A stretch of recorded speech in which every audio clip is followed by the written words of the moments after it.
지난주에 혹시 설교 기억나시나요? 지난주에는 우리 신앙생활에 꼭 필요한 코치,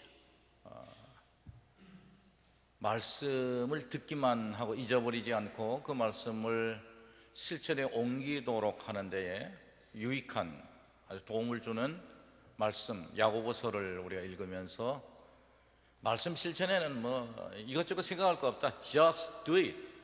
그냥 한번 저질리며 실천에 옮기는 거다. 이런 말씀을 전했습니다. 그와 비슷한 오늘의 말씀의 중심 단어가 있다면 그건 카운셀링, 상담입니다. 이 코칭과 카운셀링의 차이점을 이야기한다면, 카운셀링, 상담, 신앙 상담 같은 경우는 어떤 문제가 있다면 그 문제를 일으킨 그 원인, 그 근본적인 원인이 무엇인지를 찾아서 스스로 해결해 나가도록, 그러니까 깨닫게 하는 그런 사역이라고 볼 수 있겠습니다. 컨설팅 같으면은 그 본래의 그 목적을 성취할 수 있는 그 방법으로 유도해가는 게 컨설팅이라면, 코칭은 그 목적을 달성하도록 함께 끝까지 그 성장해가며 결과를 얻어내도록 하는, 보다 좀 긴 시간을 함께 하는 거겠죠. 하여튼 그 비슷한 것 같아요. 카운셀링, 컨설팅, 아니면 코칭. 근데 오늘 저는 그 야고보서를 이렇게 중간 부분 띄어가지고 한 2장에서부터 22장까지 띄어보면 이거는 마치 카운셀링 사례 보고서 같은 느낌이 들어요. 어떤 한 사람이 엄청난 신앙의 고통을 당하고 있다. 우리가 알다시피 욥이잖아요. 욥이 말할 수 없는 고난을 당하고 있다. 그래서 그 고난을 보고 아주 가까운 신앙의 친구들 3명이 차례로 와서 그 친구 좀 고난을 극복하기 위해서 카운셀링, 충고, advice, 위로, comfort, 권면, 이런 거 있잖아요.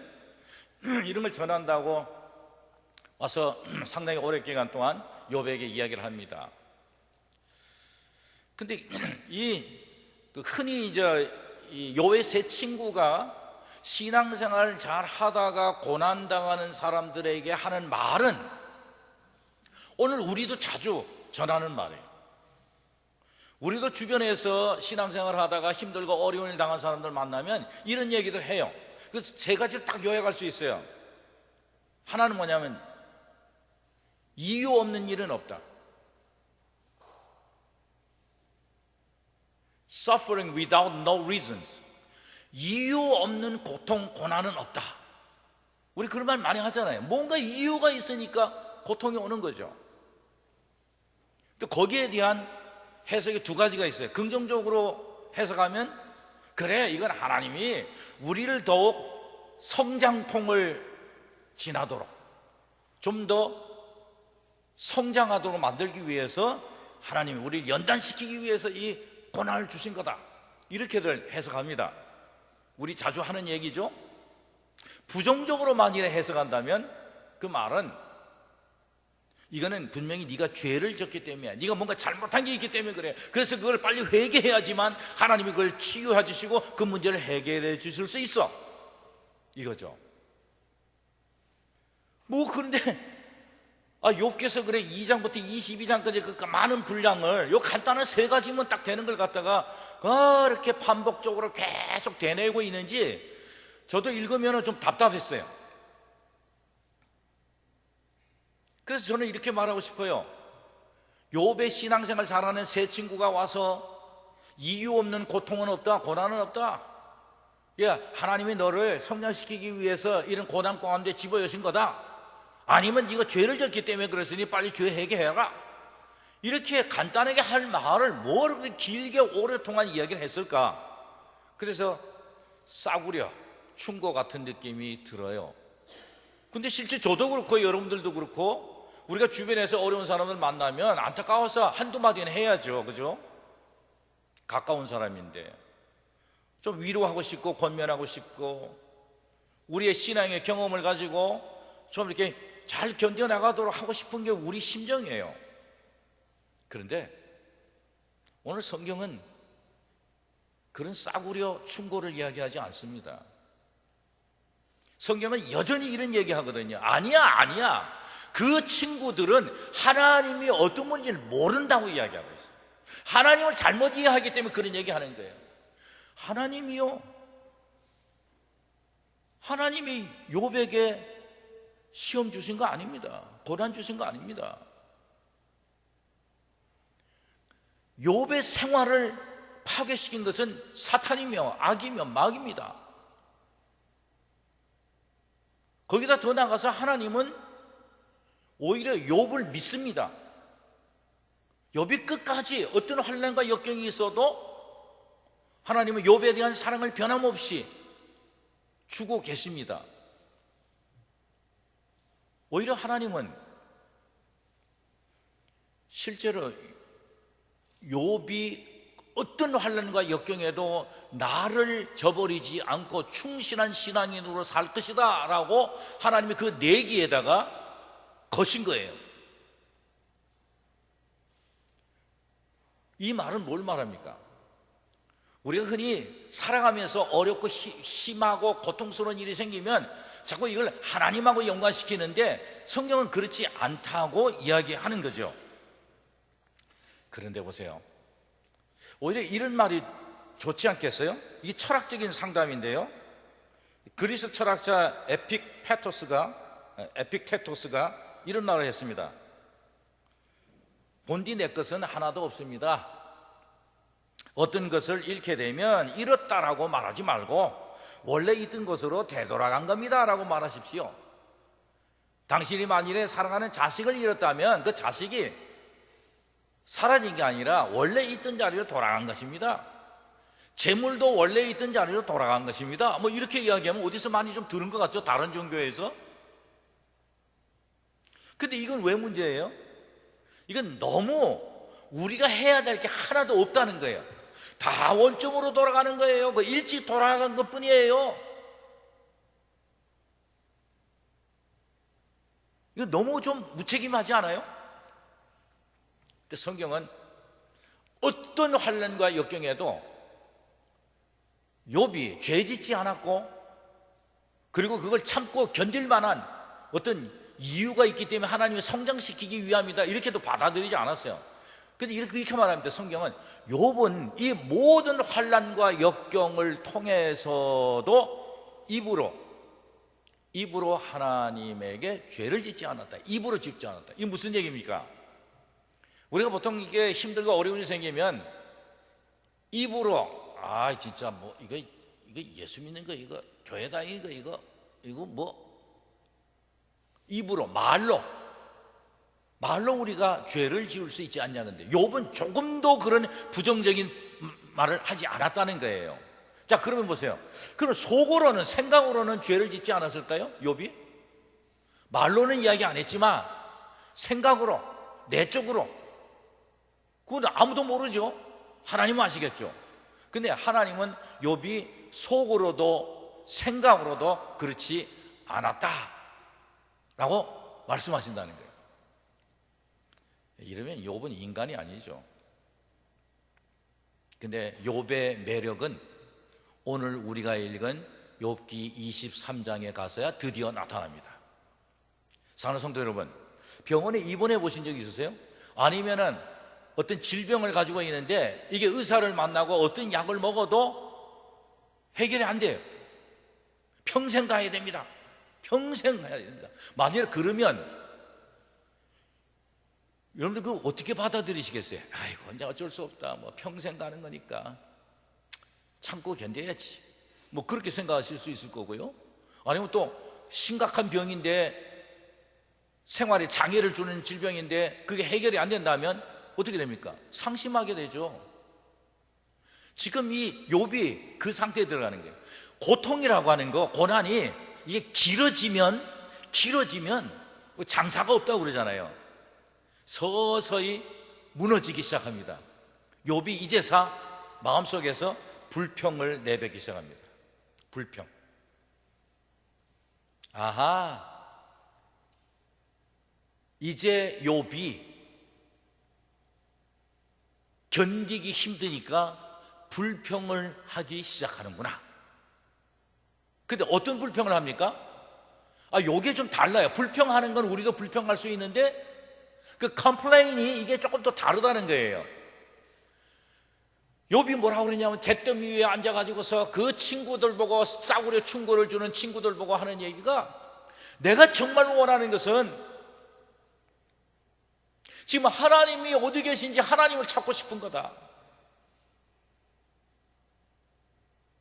내가 이제까지 신앙생활하면서 하나님을 믿고 있으면서 확실하게 알고 있던 거 하나는 뭐냐면, 내가 알고 있던 거 하나는 하나님이 어디 계신지 안다. 어디로 가면 하나님을 만날 수 있다는 건 내가 안다. 그 하나님은 어디에서 발견되는지 내가 확실히 알고 있었다는 거예요. 그렇기 때문에 걱정 없었어요. 환난 고통 역경이 오너라, 때 되면 내가 하나님 딱 찾으면 되는데, 필요하면 마지막 순간에 가가지고 하나님 능력의 손 붙잡으면 되는데 뭐가 걱정입니까? 견뎌보다가 참기 힘들 때에 그때 하나님 도와주세요, 하나님을 향하여 외치면 되잖아요. 그런데 욥의 지금 고민이 뭐예요? 그렇게 잘 알고 있던 하나님이 어디 계시고 하나님 어떻게 하면 만나고 하나님이 어떻게 해서 도움을 주시고 하는 걸 다 알고 있었단 말이에요.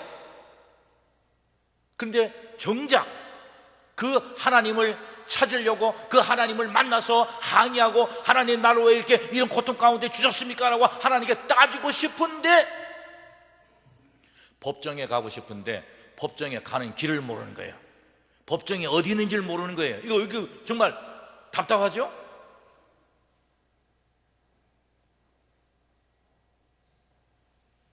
우리는 이 욥기를 읽으면서 욥으로부터 하나님이 왜 그랬는지, 그 다음에 그걸 어떤 의미가 가지고 있는지, 그 고난이 우리한테 어떤 유익을 줄 건지, 이런 얘기 하려고 그러는 게 아니라는 거예요.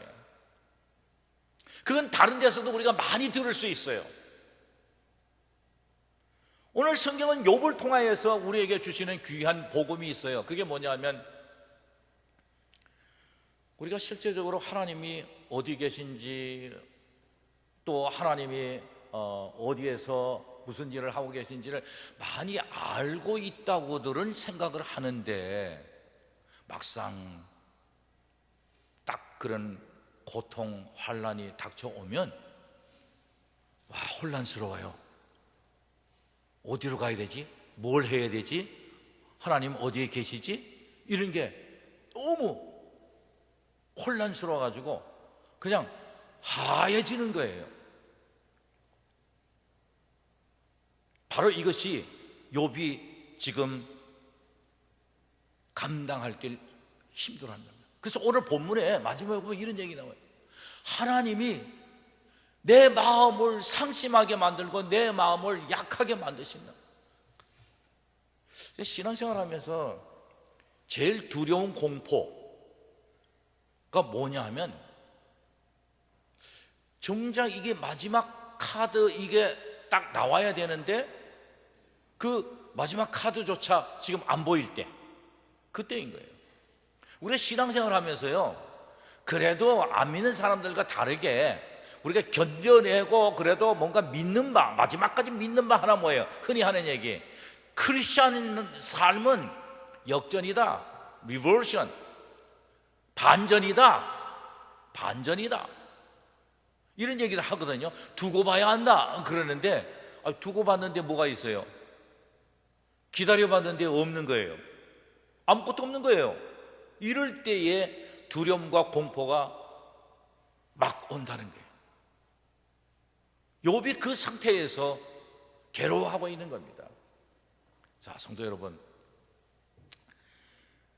저는 참 오늘 저 자신도 그렇고 정말 솔직하고 정직한 질문 앞에 내 자신을 내려놓고 싶어요.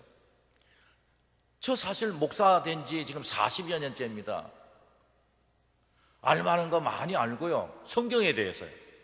신앙생활 누구보다 열심히 해보려고 노력하고 살아왔어요. 그런데 정직하지는 못했어요. 철저하게 정직하지는 못했어요. 하나님이 어떤 분이고 하나님은 어디서 만나고 욥이 생각했던 것처럼 막판에 가서는 이게 분명히 바뀌어서 축복으로 나타날 것이다 하는 이런 생각, 알고만 있는 사실이었지, 실제 당황스러운 이런 일들 속에서는 그게 이론일 뿐 행동으로 이렇게 나타나기 힘들다는 거예요. 지금 욥은요, 보세요. 욥은 뭐 잃었어요? 가족 다 잃었어요. 재산 다 잃었어요. 그거 쌓아놓기, 자식 키우는 거 얼마나 오래 갑니까? 시간이 얼마나 공을 들여야 되는 거예요. 거기다가 막 하인들도 다 사라졌어요. 거기다가 마지막 남아있는 아내조차도 차라리 그런 하나님 믿지 말고 차라리 되져버려라, 쓰디쓴 말만 하고 가슴을 콕콕 찌르고 있습니다. 마지막 남아있는 자기의 생명을 유지하고 있는 건강마저도 지금 다 잃어가고 있어요. 뭐가 있습니까? 다 잃었는데. 자, 그럼 보세요. 우리는 욥의 근처도 못 가죠. 욥이 다 잃었는데 이제 뭐가 두려워요? 뭐가 걱정됩니까? 다 잃었는데. 그런데 욥이 살아나야 되는데, 욥이 다시 믿음을 가지고 일어서야 되는데 그 길을 못 찾는 거예요. 그 방법을 못 찾는 거예요. 왠 줄 아세요? 하나님이 동쪽에 계신가? 동쪽에 안 계시면 서쪽에 가면 찾으면 계시겠네? 아니야. 남쪽은 어때? 아니야. 북쪽에 계신가? 이건 뭘 말하죠? 우리가 하나님을 찾느라고 이쪽으로 가보고, 은행에도 가보고, 돈 있는 사람한테도 찾아가보고, 지식 있는 사람한테도 찾아가보고, 아니면 신앙생활 오래 한 사람한테도 찾아가보고, 우리가 하는 거 아니에요? 동서남북 도움 바랄 수 있는데 이것저것 찾아다닌단 말이에요. 근데 욥이 오늘 우리에게 주는 복음은 뭐냐면 아무데도 안 계시더라. 사람 찾아보고, 물질 찾아보고, 지혜 찾아보고, 수단 방법을 가리지 않고 하나님 어디 계세요? 하나님 어디 계세요? 하나님 안 계시더라고요. The absence of God. 하나님이 안 계시더라. 아무데도 찾아도 없더라. 어떡하면 되노? 저는 오늘 답을 내리지 않겠습니다. 다음 주일로 미루고 싶습니다. 그런데요, 오늘 이 욥의 이 한탄스러운, 이 당황스러운 순간, 하나님을 정작 찾아야 되고 만나야 되는데 어디 계신지 보이지 않는다라고 하는 이 상황 속에 빠져있는 욥이 얘기가 우리에게 주는 중요한 메시지는 뭐냐면 정직해야 된다는 것입니다. 성경은 누누이 우리한테 예수 그렇게 오래 믿었는데 아직도 모르노? 하고 묻는 질문이 있습니다. 하나님 사실 어디 계신가요?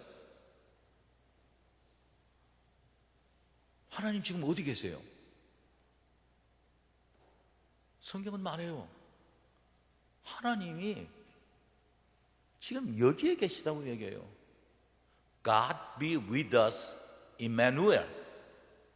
하나님이 내 고통 가운데 함께 계세요. 하나님이 나의 지리멸렬한 아픔 가운데 하나님과 함께 참여하고 그 아픔을 함께 경험하고 계세요. 이게 바로 성경이 우리한테 누누이 이야기하고 있는 중요한 메시지입니다. 왜 딴 데서 찾아요? 하나님이 나를 떠나시고 하나님이 안 보이시고 안 계시고 찾을 길을 찾을 수가 없다라고 생각할 때에 우리는 그야말로 그동안 쌓아놨던 우리의 신앙과 믿음과 모든 게 서서히 무너져가면서 다 사라지고 마는 거예요. 하나님이 우리를 너무도 잘 아시고 우리와 함께 계시는 그 하나님인데, 하나님 어디 계십니까? 왜 불러도 대답 안 하십니까? 찾아도 왜 어디에 응답 안 하십니까? 라고 하면서 우리가 계속 헤매더라. 이것이 오늘 욥이 처한 마지막 상황에서 우리에게 주는 중요한 메시지입니다. 사랑하는 성도 여러분, 하나님은 함께 하시는 분입니다. 성경은 우리의 문제의 해답책이 아닙니다. 성경은 오히려 우리가 신앙생활 할 때 잘못 생각하고 있는 것들을 바로 잡아주면서 바른 질문을 던지게 하는 책이지, 이 성경이 모든 삶의 문제를 마치 수수께끼 풀듯이 답을 주는 책이 아닙니다. 이미 답은 주어져 있습니다. 하나님 우리와 함께 계시며 우리의 어떤 환난과 역경과 아픔 가운데도 하나님 떠나지 않고 우리 가운데 함께 고난을 당하십니다. 이것은 예수 그리스도의 십자가의 고난 가운데서 입증됐던 사건이며, 우리보다 앞서 신앙생활을 끝까지 잘 극복했던 사람들이 우리에게 주는 중요한 교훈입니다. 하나님 멀리 안 계십니다. 하나님이 멀리 떠나신 게 아닙니다. 우리와 함께, 우리가 하는 일 속에 함께 같이 참여하셔서 같이 고난 속에서, 아픔 속에서 함께 계십니다. 조용히 눈을 감으시고 한번 내가 찾고 있는 하나님은 어디 계신가 생각해 보십시다.